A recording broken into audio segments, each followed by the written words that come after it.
बिस्मिल्लाहिर्रहमानिर्रहीम। अस्सलाम वालेकुम नाज़रीन, आप यूट्यूब चैनल देख रहे हैं, मैं इमरान खान हूँ। नाज़रीन, ख़बरें जो है वो आपके सामने रखता हूँ। बहुत अच्छी खबरें तो नहीं हैं आलमी सतह पे।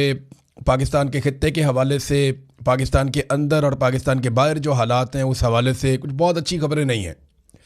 लेकिन पहली खबर तो ये है कि इमरान खान साहब को ईद की नमाज़ नहीं पढ़ने दी गई एक मरतबा फिर।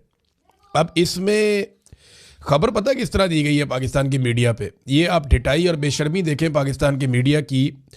कि जियो न्यूज़ खबर दे रहा है कि अडियाला जेल में नमाज ईद की अदायगी, इमरान खान सिक्योरिटी वजूहात के बायस नमाज ना पढ़ सके। ये तो ऐसे लिखा जैसे ये इमरान खान की अपनी चॉइस थी कि उन्होंने नमाज़ पढ़नी है या नहीं पढ़नी। यानी superintendent of jail Imran Khan साहब के पास आया और ने कहा जनाब कि अगर आप नमाज़ पढ़ना चाहते हैं तो आ जाएं और आके पढ़ लें। यानी ये तो ऐसे ही कर रहे हैं। हालांकि असल खबर यह है कि एक मरतबा फिर साबिक वज़ीर आज़म और पाकिस्तान के सबसे बड़े लीडर को नमाज पढ़ने से रोक दिया गया। पाकिस्तान तहरीक इंसाफ की जो दीगर क़यादत है उन्होंने बाकायदा खतूत लिखे और गवर्नमेंट से यह मुतालबा किया कि उन्हें नमाज ईद की अदायगी की इजाज़त दी जाए, मगर उनमें से किसी को भी ईद की नमाज नहीं पढ़ने दी गई। मस्जिद अक्सा में इसराइलियों ने नमाज पढ़ने से रोक दिया और कश्मीर के कुछ एरियाज़ में भारतीयों ने नमाज़ पढ़ने से रोक दिया और पाकिस्तान की जेलों में पाकिस्तान की मिलिट्री एस्टेब्लिशमेंट ने नमाज़ पढ़ने से रोक दिया। तो ये इनके लिए एक नॉर्मल चीज़ हो सकती है। अब नाज़रीन, शिया उलमा इकराम की एक बड़ी तादाद लगातार आसिम मुनीर साहब के सख्त रवैये के ख़िलाफ़ एहतजाज कर रही है। बार बार उनके बयानात सामने आ रहे हैं और इक्का दुक्का लोगों को एस्टेब्लिशमेंट ने दबाव में लिया है और उनको दबाव में लेकर ताहिर अशरफी टाइप के बंदे या मुफ्ती मुनीबुर रहमान साहब के टाइप के बंदे, उन्हें दबाव में लेकर उनसे बयानात, लिखे लिखाए बयानात उनको देकर उनसे पढ़वाए जा रहे हैं। लेकिन जो उलमा इकराम है, अहले तशी, चाहे वो मुलाकात में शामिल थे, चाहे उन्होंने मुलाकात का हाल सुना है, वो अब एहतजाज कर रहे हैं और उनके बयानात सामने आ रहे हैं। 2 बयान सिर्फ मैं आपके सामने रख देता हूँ, बहुत सारे हैं, दर्जनों है, ये दर्जनों बयान आते हैं। और जो भी मौलवी इस मौके के ऊपर डंडी मारेगा, 2 नंबरी करेगा, तो आवाम उसको याद रखेगी कि ये जब हक बात करने का वक्त आया था तो ये कहाँ खड़ा था। तो यहाँ पे एक स्टेटमेंट जो है ये आया है जनाब अल्लामा सैयद सब्तैन हैदर सब्ज़वारी साहब का। वो ये कहते हैं कि आसिम मुनीर, आप एक मुतनाज़ आर्मी चीफ हैं, आपकी हरकतों ने सारी फ़ौज को मुतनाज़ बना दिया है। आप कौन होते हैं हमें ईरान भेजने वाले? हम इस मुल्क के खालिक हैं।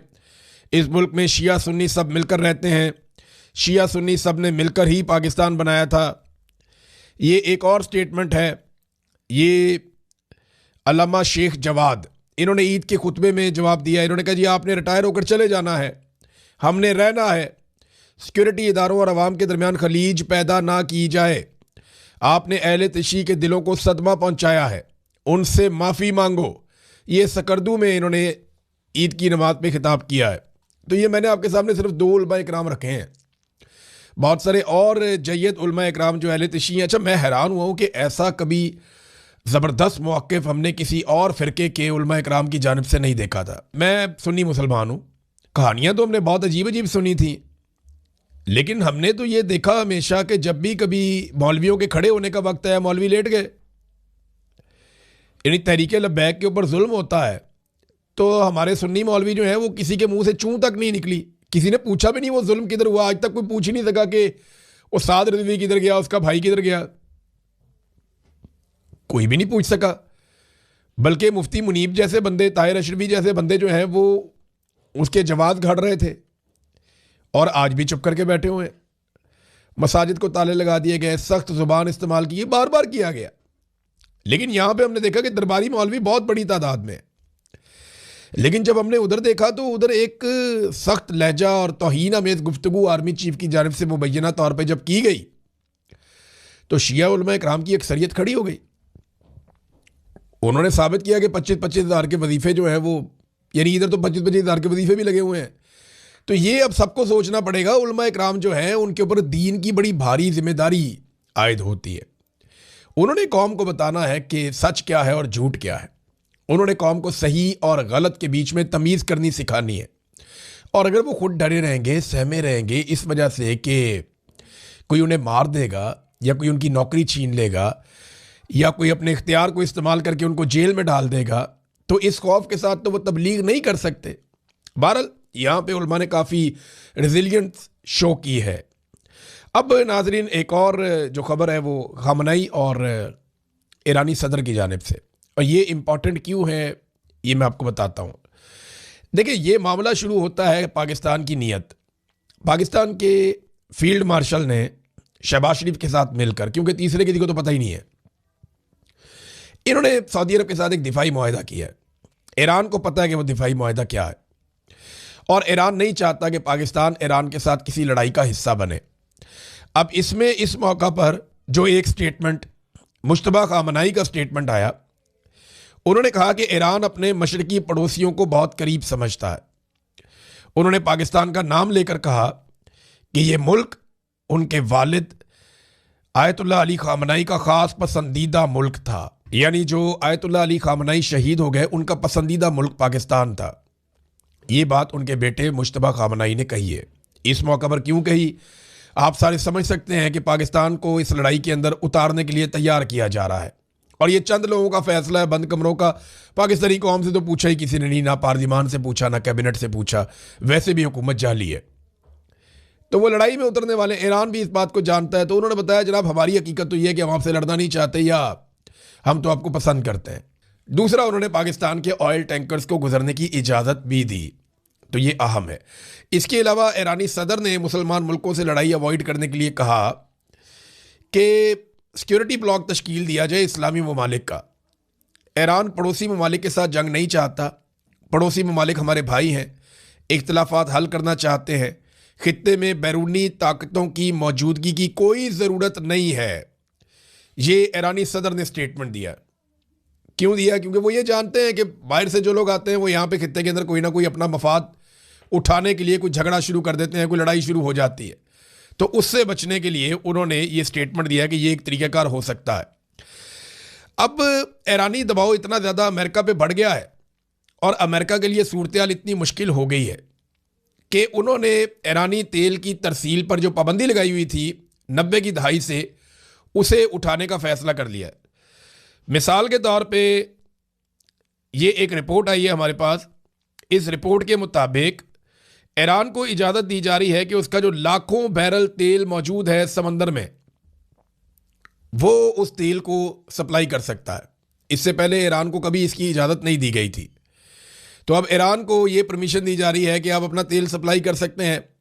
लाखों बैरल तेल ईरानी जो है वो उसको फ़रोख्त आप कर सकते हैं, दुनिया को दे सकते हैं, ताकि जो तेल की कीमतें आलमी सतह पे बढ़ रही हैं उन्हें कुछ कंट्रोल किया जा सके। और ये डोनाल्ड ट्रंप के ऊपर लगातार दबाव है। जैसे ही तेल की कीमत बढ़ती है, डोनाल्ड ट्रंप को पूरी दुनिया से जो है वो मुसीबत पड़ जाती है। पूरी दुनिया डोनाल्ड ट्रंप के खिलाफ हो जाती है। तो ट्रंप के लिए मुश्किलात बढ़ती हैं इस सूरत हाल में। अब ये एक अमरीकी केपलर इंस्टीट्यूट है, उसकी एक रिपोर्ट आई है कि अगर ईरान 1 महीने के अंदर अपना ये तेल बेचता है, 1 महीने के लिए अभी उन्होंने फिलहाल पाबंदी उठाई है, अगर ये तेल ईरान बेचता है तो ईरान 8.7 अरब अमरीकी डॉलर कमा सकता है। अब ये बहुत ठीक ठाक पैसा है। पाकिस्तानी 1 अरब डॉलर के लिए जो है वो कहाँ कहाँ जाते हैं, कितने चक्कर लगाते हैं, किस किस को मिलते हैं, क्या क्या बात करते हैं। कई चक्कर लगाने और मिन्नतें करने के बाद आपको रोल ओवर मिलता है 1 अरब डॉलर का, 2 अरब डॉलर का। टोटल लड़ाई आपने लड़नी है तो आपने सऊदी अरब को कहा कि हमें उधार दे दे, पैसा सिर्फ हमारे अकाउंट में रख दे, कितना 5 अरब डॉलर, और ईरान को 8.7 अरब डॉलर। यानी ईरान को तो जंग का भी फायदा हो गया। जब आप एक पोजीशन लेते हैं, आप एक कौम की तरह रहते हैं, तो आपको फायदा होता है। पाकिस्तान की हालत यह है कि इस वक्त जो नई रिपोर्ट आई है, उस रिपोर्ट के मुताबिक पाकिस्तान में सरमायाकारी जुलाई से लेकर फरवरी तक 33% कम हो गई है। हम तो किसी जंग में भी नहीं है, हम किसी लड़ाई में भी नहीं है, हमारा कोई और मामला भी नहीं है, लेकिन पाकिस्तान में हालात इन्होंने ऐसे कर दिए हैं कि हमारी जो सरमायाकारी पाकिस्तान में आती है, एक तो 50 साल का रिकॉर्ड पहले ही टूटा हुआ है। ये 33% सरमायाकारी जुलाई से लेकर फरवरी तक मजीद पाकिस्तान में कम हो गई है। ये जनाब पाकिस्तान की इन्होंने हालत की है। ट्रंप ने इस मौके पर नेटो को भी एक धमकी लगाई है। ये धमकी बहुत इंपॉर्टेंट है, ये आप देखिए, क्योंकि डोनाल्ड ट्रंप को नजर आ रहा है कि नेटो ट्रंप की मदद नहीं कर रहा। नाज़रीन, पाकिस्तानी मीडिया को देखा तो ऐसा लगता कोई भौचाल आया हुआ है, तबाही फिरी हुई है, और पता नहीं कोई बहुत बड़ी कोई खबर आ गई है। सारा का सारा मीडिया एक ही चीज़ के ऊपर ट्रांसमिशन कर रहा है, और ऐसे कर रहा है जैसे कोई अभी अभी लेटेस्ट कोई इन्हें बहुत बड़ी खबर मिल गई। मामला क्या है? यानी पाकिस्तान के मीडिया ने एक मरतबा फिर जेल के अंदर बंद साबिक खातून अव्वल के ऊपर निशानाबाजी शुरू कर दी। ये उन्होंने क्यों किया, ये मैं आपको अभी वीलॉग में आगे चल के बताता हूं। एक आर्टिकल छपा बुशरा बीबी के बारे में द इकोनॉमिस्ट ग्रुप के डिजिटल मैगजीन 1843 में। अब ये एक आर्टिकल वहां पे छापा गया और इस आर्टिकल में एक मरतबा फिर से जेल में बंद साबिक खातून अव्वल को निशाना बनाया गया। इससे पहले उन्हें आसमा शरादी साहिबा ने भी उनके बारे में ऐसी चीज़ें लिखी थी। कई दीगर सहाफ़ी और बहुत सारे सियासी शख्सियात जो हैं वो उनके बारे में इस किस्म की चीज़ें पहले करते रहे और उनके ऊपर घटिया किस्म के इल्ज़ामात माजी में लगते रहे। बुशरा बीबी से डिमांड ये किया था पाकिस्तान की एस्टेब्लिशमेंट ने कि आप इमरान खान को छोड़ें और हमारे साथ शामिल हो जाएं। हम आपको जो है वो सहूलियात भी देंगे, आपको जो है फैसिलिटेट भी करेंगे। आप इमरान खान के खिलाफ एक वादा माफ गवाह बन जाएं, एक ऐसी गवाह बन जाएं जिसके ज़रिए से हम इमरान खान साहब की सियासत को तबाह कर दें। रेहाम खान साहिबा ने जो रास्ता इख्तियार किया, बुशरा बीबी ने वो रास्ता इख्तियार करने से इनकार किया। उसके बाद उनके ऊपर भी मुकदमात बनाए गए। इस तरीके से मुकदमात बनाए गए कि उनके साबका शौहर को भी मैदान में लाया गया और फिर इद्दत जैसा घटिया तरीन मुकदमा जो पाकिस्तान की तारीख में हुआ वो पाकिस्तान की एजेंसियों ने बनवा कर अदालत के अंदर चलवाया और बहुत सारे टाउट सहाफ़ियों ने इस गंदे धंधे में अपना मुंह काला किया। बहुत सारे सियासतदान अपना मुंह काला करके गए। इन्हें लगता था कि इससे ये इमरान खान साहब की मकबूलियत छीन लेंगे, लेकिन हुआ क्या, इमरान खान पहले से ज्यादा मकबूल हो गया।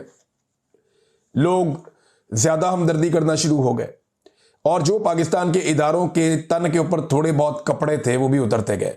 तो अब ये मामला जो है एक मरतबा फिर शुरू किया गया। इसके अंदर जो करैक्टर हैं वो फैसल वाडा, जनरल बाजुआ, इसका नाम लिया गया बार बार, ओन और तलाल चौधरी और तलत हुसैन, फाद हुसैन, ऐसे बहुत सारे करैक्टर हैं, इनको शामिल कर दिया जाता है इस किस्म का गंद उछालने के लिए। तो अब ये इस वक्त आर्टिकल आया क्यों, पहला सवाल ये है। इस आर्टिकल के अंदर जो लिखा गया उसकी हकीकत क्या है, दूसरा सवाल ये है। तो सबसे पहले तो ये कि आर्टिकल क्यों आया, वजह सिर्फ तवज्जो हटाने के लिए। इस वक्त पाकिस्तान के फील्ड मार्शल और सदर को जो गैर इस्लामी इस्तिस्ना हासिल है, जो उन्होंने इस्लाम की तारीख में कभी नहीं हुआ, वो उन्होंने कर दिया। उन्होंने एक ऐसा गैर इस्लामी इस्तिस्ना हासिल कर दिया है जिसपे उलमा इकराम ने बोलना शुरू कर दिया। उलमा इकराम अब एक एक करके बोल रहे हैं, वो बता रहे हैं भाई ये क्या किया आपने। कुरान पाक इससे मना करता है, अल्लाह रब्बुल इज़्ज़त इससे मना करता है, जो नबी अकरम सल्लल्लाहु अलैहि वसल्लम और सहाबा इकराम की जो तालीबात है वो इससे मना करती हैं। इस्लाम के किसी जरी से जरी और बड़े से बड़े जर्नैल ने कभी इस्तिस्ना नहीं लिया। तो ये फील्ड मार्शल जो है ये किस चक्कर में इस्तिस्ना लेके घूम रहे हैं, और जो सदर पाकिस्तान है आसिफ जरदारी, वो किस चक्कर में इस्तिस्ना लेकर घूम रहे हैं। अब क्योंकि ये सवाल बार बार उठ रहा है, इस सवाल से जान नहीं छूट रही और ये गले पड़ा हुआ है।